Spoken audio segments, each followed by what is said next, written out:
Good afternoon. It's Tuesday, February 11th, at approximately 4 p.m.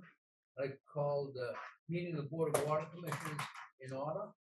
First order of business will be to vote on the approval of minutes for January 28th. Do I have a motion? Approve the minutes for 28th. Moved, second, and voted to approve the minutes of January 28th, 2025. First appointment tonight is Kristen Berger from Resilient CE. Kristen, how are we doing? Hello, very well. How are you? Good. Good. Can everybody hear me okay? Yeah, I'm just gonna turn it up a minute. Okay. All right, I'm up all the way. Okay. I'll talk closer to the microphone. Yes, so I have a few things to update on. The first one being the Main Street Water Main project. Chris and I met with the various team meeting members yesterday on a call to talk about things that would need to be done in advance of the overlay work, aiming for that to happen on school vacation week in April. So just wanted to make sure everybody was lined up with that. It takes some time to get through DOT approvals, so getting the information that we needed for that. So I drafted up some language, sent it over to Keith to request the hours that we were looking for.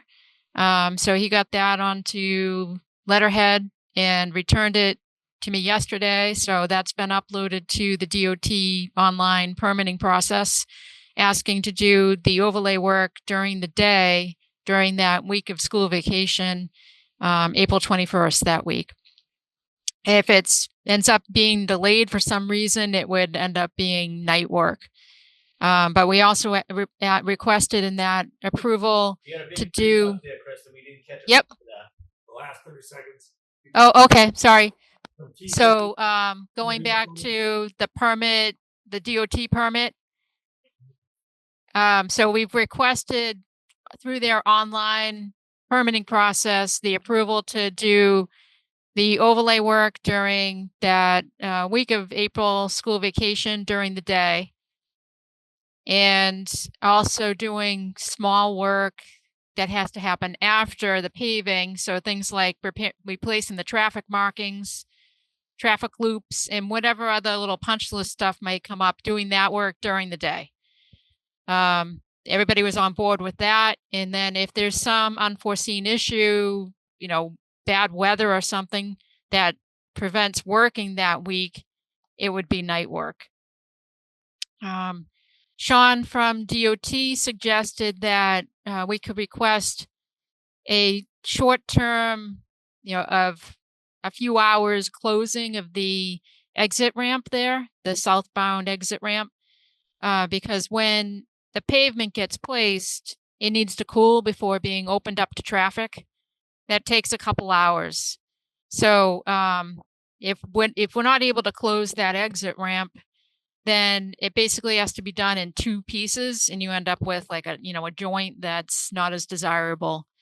So I am pulling together another traffic management plan to request that approval. So there'll be some signage that would have to be put up on Route 3, notifying motorists of the detour, an exit ramp closed sign. We'd have to have a state police detail situated right at the exit. And then send traffic that was trying to get off the exit down to exit 17, which is the mall, and just have people loop around to get back to 3A, along Smith's Lane, that back way. So it's good that they're willing to consider that for the short term. It will be helpful to get that work done, end up being a better product because of it. So as soon as we're able to pull together those plates and such that have to go in with this traffic management request, hopefully that I can get that all drafted up this week, and we'll get that submitted to them. Yeah, and then the next thing we'll have is a meeting in April that will end up being more, going out, walking the site, making sure everybody's clear with what the limits of the paving are going to be. Anything else? Any other questions about that? No, hopefully, the state will approve the closure of the ramp for a couple of hours, my only concern is, the question is whether or not they will allow it during what would be the morning rush hour or the afternoon rush hour. Because ideally, you'd almost wanna start, at the bridge and work Right. downhill towards Brook Street, and if you did that, then you're really, closing the ramp during the morning rush, but I don't think there's that much traffic that would be impacted, during school vacation. Yeah, that does make it difficult where it's at the end, either end, and you not want to come stop in the middle and then go back up the hill. But Yeah. they're milling that. Are they gonna mill and pave the same day, or are they looking to mill? We didn't discuss that yet. Yeah, I mean, So that'll be something to talk about in April. if they're gonna mill and pave the same day, I figure if they start milling in the morning, the ramp could remain open with an alternating traffic pattern momentarily. They can drive over the mill and just until they get rid of pave. Then it'll be past the morning commute. It's Yeah. gonna be mid morning, late Yeah. morning, afternoon. Like Yeah. more Can one feasible crew that mill way. on the way down and have crews just paving afterwards? They have two crews doing it, or is it just? That's how I've seen them. That's the way it probably would be anyway, but the milling crew wouldn't necessarily be the paving crew anyway. It's a Yep. different machine, different, expertise. Yeah, and that would stagger it, so the paving would be happening in the middle of the day. Yeah. So, Okay. all right. So that's that. The next item is the new well design. So that's, we talked last time that Kleinfelder had some comments on the town's general terms, and those are still over at town council getting reviewed. So we haven't heard back on those. Any idea how long that will take, Kristen or Stacy? I submitted it before I went on vacation. Yeah. Can you call and see, where it is? Yeah, they didn't have a ton of comments, so, and certainly if there's anything that town council doesn't like, we can go back to Kleinfelder with, well, no, we need this wording, that wording. Keep that thing rolling, I mean. Right. Get Yeah. them on board and doing the work as soon as possible. Right. Well, we need to get the funding first too. That's more important. Well, we got the funding for the engineering. No, we need the loan. They need to, this town still needs to apply for loan. Oh, right, but, the town approved, town meeting approved applying for the loan. Correct. But, we need to keep that whole thing going and, as soon as town council gets that approved so that, it can be officially signed off, then the accounting can, seek the Right. the And loan. that's Yeah. why I sent this out Yeah, over a week ago. Right, Yeah. yeah.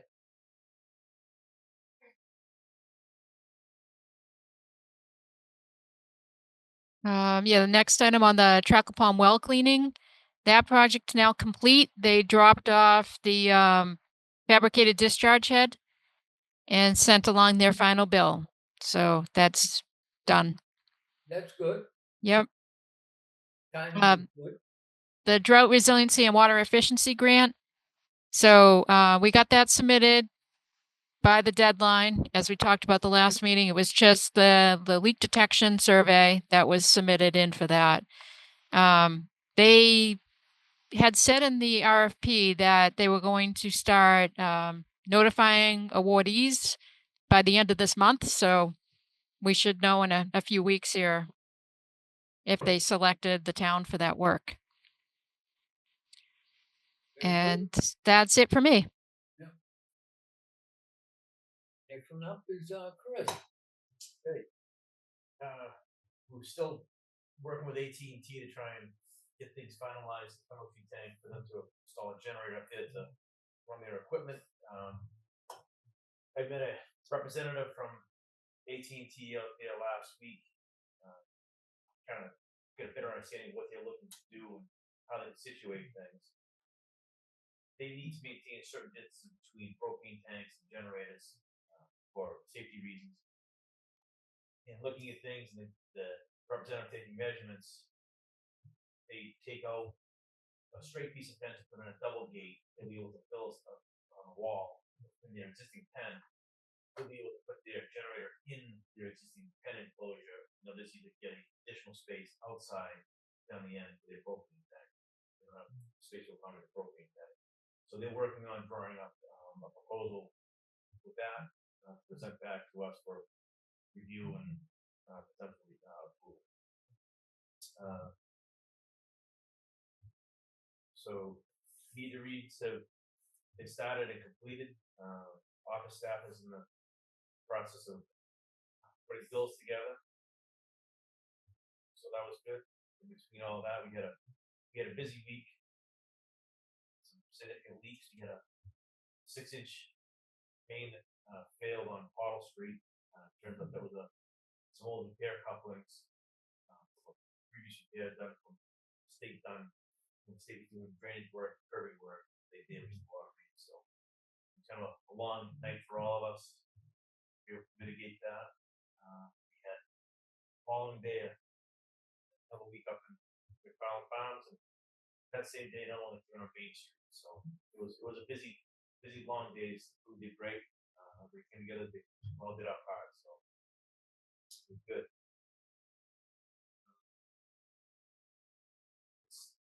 Some of this new business stuff here. We touch on some of that. Want to touch on that, Stace? That new business Start with stuff? Briarwood. That's Yep. Briarwood Construction is doing the subdivision, the old Kingston trailer manufacturing site. They have a pre-approved site plan for all the houses that they're currently working on that development. He brought forth a proposal to kind of squeeze together some of the lots, straight down to create another lot. It wasn't part of the original scope of work or the original plan that was approved. It's my feeling position that the newly created lot would be subject to the water course. The board's review and feedback on it. So these 5, you want to combine to just one lot or? So they're looking to, This map there. yes. So they're looking to take, if you look at the dotted lines, is what we Lot needed. 7, Lot 8, Yes. Lot 9, Lot 10. The dotted lines are between the solid lines. Yeah. I mean, Okay. former lot lines, those Yeah. solid lines would be the newly created lots. From 4 to 5. Correct. So they're creating an additional lot that's outside of the original scope of work, the original proposal. So they're grandfathered in before, and they want to add a 5th. Is that basically Correct. So they can keep the 4 if they want to, because that's already approved. Yes. And yeah, I know the 5th. I agree, because that's important to do, not that, it will make a substantial difference in what they're doing, but it sort of sets the tone of what the moratorium really is. We said yes before to, 4 lots out there, the 5th lot, good, you can build it after, after the moratorium is lifted. Yeah. Yeah. So they can divide this up Yeah. there, do 4 lots, and leave the 5th for Yeah. some point in the future. Yeah. I think that's their. vote on it. But do I have a They approve- motion to require that the additional lot be subject to the town's moratorium on new hookups? Second. And I prove that. Moved and second, so voted. You'll get it right, You know what I'm Stacy, doing. we know you will.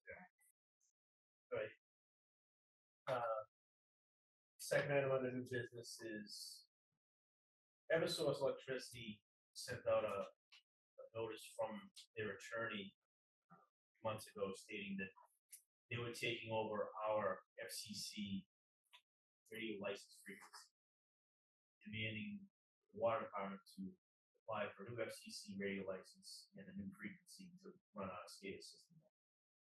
I reached out to Dean.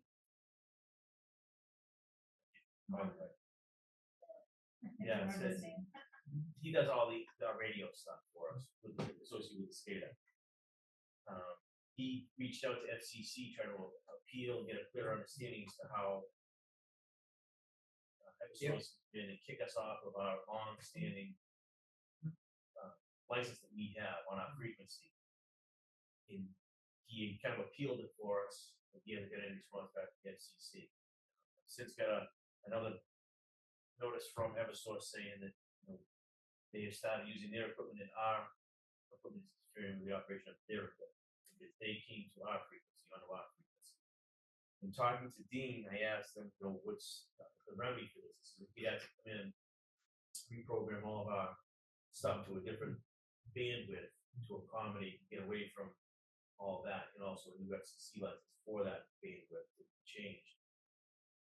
And there's a price tag that goes with that Eversource is forced upon us. I would suggest that we send a letter to Eversource saying that since they are coming upon a license and frequency that we're licensed for, that any change that is necessary to accommodate them will be done at their total cost, at no cost to the town and no inconvenience to the town. And until such time as we have a written agreement from Eversource, we will stay exactly where we are. What's FCC has basically told us to get off with? No, No. Eversource has. FCC has not told us we can remove off of that. FCC, the Eversource's attorney sent us a letter stating that they were gonna start using this frequency. Yeah. And we needed to find another way to communicate with our communications for our SCADA. I would question, through town council, whether or not, in fact, we can tell Eversource that they need to find a different license, a different frequency to use. They're probably doing some regional thing that makes it sense for them to do a certain frequency, but I'm not against us moving it, but it has to be at their complete cost. And right, it's gonna be an inconvenience to us no matter what, so Yeah. cost plus, Right. hours that we Yeah. have to put into it. This isn't the only community that's affected by this. It's There are 90-something communities that Dean has worked. there's a large number of communities. Some communities have just bowed down and done what Eversource said. Dean said that the number of sites needs to go and reprogram pieces. It's about a $2,000-$2,500 bill. We need something from him stating what the bill will be. And we need to be able to communicate, telling Eversource at this point, we're not moving off the frequency we now have until such time as we have something in writing that they will pay the entire cost for the switchover. Sounds like a There better shall be problem. no cost on inconvenience to the town's system for their relocated frequency. And we should communicate that. A copy of that letter should go to the FCC and should also go to our local reps. That's the root. They've known this for how long? They've decided it's got to strong arm us. Yeah. That's kind of what my feeling when I got the first letter that was from their attorney, the scare tactic. Which is like, we've been on this frequency for a long duration of time. This isn't anything new. Eversource was out, they get a frequency. Why do they need this exact bandwidth? Yeah, this is kind of our property. Yeah. So they can't. I would think so. I mean, FCC has a license, it's given the town a license for a specific frequency in bandwidth.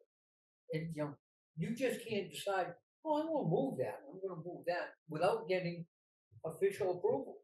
All right, so I'll follow up with Dean and town council and guys. What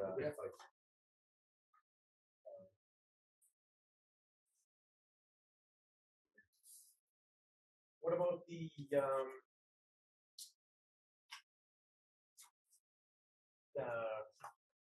questions from over the town line, Stacey? We discussed that on a new business. Yeah, you can talk about it, but no decision tonight. We have to do some more research on it. Okay, so also there is, Oh wait, before we do that, can we do something that is on the agenda? There's the abatement request in there. Yeah. It looks pretty simple. Looks pretty standard. Yeah. It's fixed. She had a toilet leak, she fixed it. So she's looking to see if we can, where she just fixed it in January, her March bill is gonna be effective. So she's looking for some relief. Yeah, I would move that we On do that. our standard, reduce it to the lowest For rate. typical usage, which Yep. is about 8,000 gallons.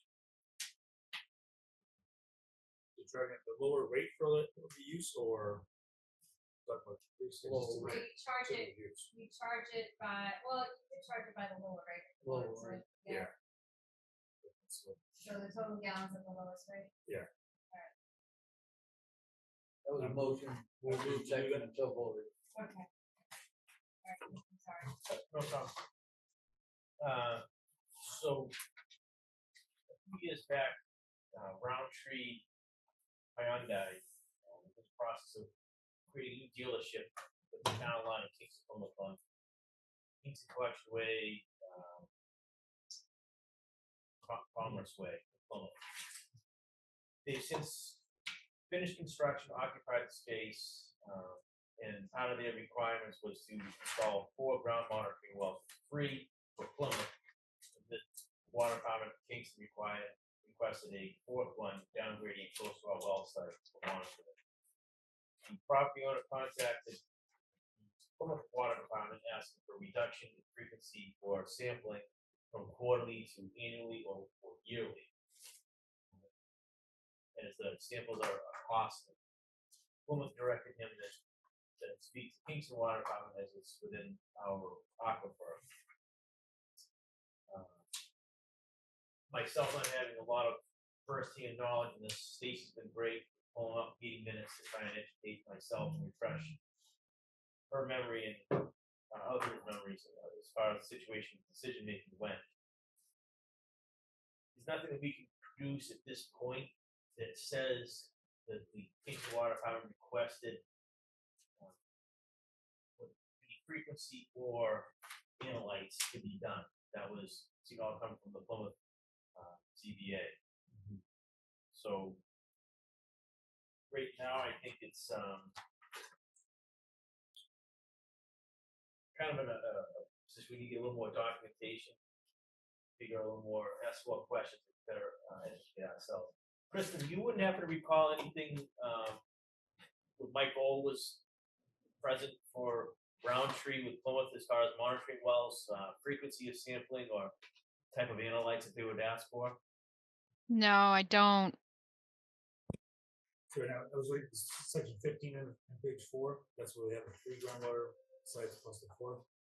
Yes. And what you're saying is that we didn't request a certain number or frequency of it? The Not sample plan set forth by what appears by the Plymouth Planning Department. And it's the CBA. So they should do ZBA, quarterly? sorry, Plymouth ZBA, kind of states that they were looking for 4 times a year for a whole slew of particular analytes. So they did their first round of sample collection and analyzing. They submitted those to Plymouth. Plymouth said that they didn't do the full round of all the analytes that were requested. They will accept the round of samples that they currently produced and submitted. I did ask Mr. Roundtree to submit those results to the Kingston Water Department for our records and review, which he did. But they told us that they were going forward, you'd have to take it. The next round of samples, that's keep a pile of all the requested samples. Yeah. But Mr. Roundtree had asked for a reduction in the frequency based on the cost of the collection and analysis. Is it something in here that says how many times you're supposed to do it? Is it 4 times a year. It It says says that. If you look at page 6 of the decision in your packet, item number 7, starting, you read that whole paragraph A. Continues on to page 6 on page 7. It's pretty specific, but it Yeah. references the zoning bylaw in Plymouth, This whole thing isn't. right? Yes, so they said. But Plymouth said they would not approve any reduction in the frequency or analytes that were asked or requested without any approval from the Kingston Water Department. Why would we want less testing? Is there anything, is it, Chris, lean on your expertise, I mean, 4 times a year, is that standard or is that excessive or what do you think in terms of testing for some of these hydrocarbons? Looks like? I think that's standard for in terms of like a remediation type site.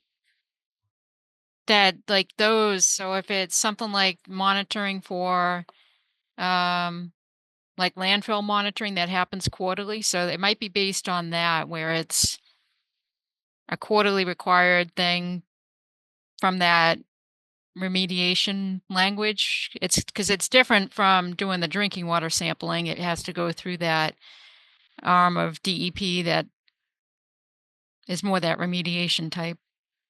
So is it, Would it be more remediation type because it's a car dealership? Yeah, it might be. It just depends on what their permitting requirements are and Maybe before we Yeah. did anything, we'd wanna see what exact, elements they required to, test for. right. Before we say yes or no on any Yeah. idea about reducing it. and I think I think we really need to know what the, what the total spectrum is on the analytes that they have to, review. And then, once you look at that, then you can say, well, maybe it needs to stay quarterly, maybe it can go, 3 times or whatever it is. But until we have a chance to look at it and a chance to look at a complete set of, analyzed, data. They've only got partial data already and they didn't complete a full round of testing. Let's do Okay. the full round of testing, let you take a look at it, and then make a decision. Let's not make a decision until we know what we're making a decision about. if they really just got to start getting going there, I would want to see this quarterly testing for at least a full year, if not a little longer, to see what that shows, give it a chance to do what it does, and then make any decisions. Right now, I don't think I would agree with any reduction. I would, What they've already agreed to. I would feel. Yeah. Where it's a virgin soil site that was undisturbed, it was woods. Until they started developing that within the past 10 years. So there wasn't anything prior use to potentially contaminate the site. If they did a full set of samples and they came back negative, like Bob said, if we did say let's do a full year, for 4 rounds, as long as things stay clean, they reduce it twice a year. And if that stays clean for a couple of years, reduce it to a year, or give it a 2 year, twice a year. But I think we need to communicate not only with Mr. Roundtree, but make sure that we communicate with the town of Plymouth that we don't want to see any reductions in what they're analyzing of frequency until such time as we've had at least a full year of full compliance, and then we can take a look at it. That'd be clean, good samples, if you get good solid baseline. Whatever it is. And if it also is an issue, then they need to go back to quarterly too. It can't just be annual for forever. Right. Be able to go back. Yeah, it would help to see the original documentation that came up with the schedule. Yep. I can send you a copy of that, Kristen. Okay.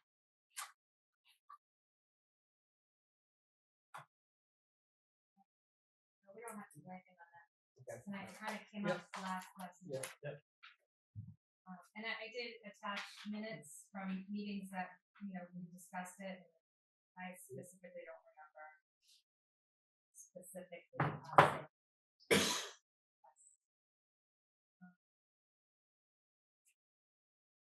Is that all we have? Anything else? You need to address the March meeting times. We can do that afterwards, or do you want to do it? Yeah, we can do that. There's another notice in there that came in last week from OCPC regional. That whole project now is on hold due to funding. So that's just an FYI in there. And then you had for the March meetings. Yeah, March meetings. I have an issue with the Tuesday dates. Okay. We can shift it to a different day or late or much later in the day on Tuesdays. If you want to stay on Tuesdays. They have a school strategic planning thing. That's basically every Tuesday. For the month of March. Mondays are open. Or maybe, yeah, Mondays are open. Wednesdays can be after 5:30. I'm out of here on the 4th through the 19th, I think. 16th, sometime. Yeah. Let's see. You're down no matter what. Mm. That'll be the 10th and the So the 24th. 4th and the Monday the 13th. And Going to meet the day before on Monday, 10th and 24. Those work out fine. so it's really, either that, we've been scheduled to meet on the 11th. So Otherwise, we can I meet without me. We can meet any day. you want to do the 10th, you and Bob can do it. Yeah. If he's around. You're gonna be gone the 11th anyways? Yeah. Yeah. Oh, yeah. Yeah, we do the 10th and 24th, Okay, March. so March meetings will change to Mondays, just for that month. second and fourth month. And same time? Yeah. Does that work for you, Chris? Yeah, Wednesdays would not be good for me. Mondays. Mondays at 4 o'clock.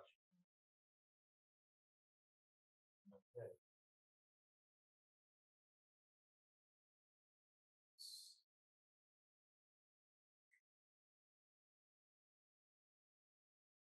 Twenty-fourth is fine. So you're looking at what, Yeah, instead of the Tuesday meeting in March, it's gonna be a Monday. It would be 10th. March 11th and March 12th. March 10th, Monday, March 10th. Oh, sorry, March 10th, yes, sorry, and 24th.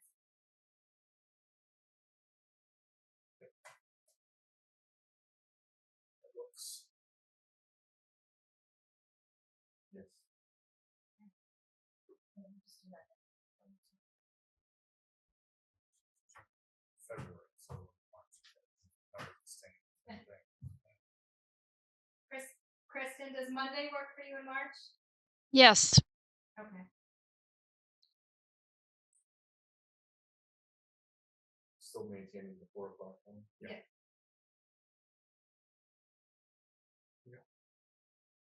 Well, that's it, that's all I have. Motion to adjourn would be in order. Move to adjourn. Move second until voted. At 1:34.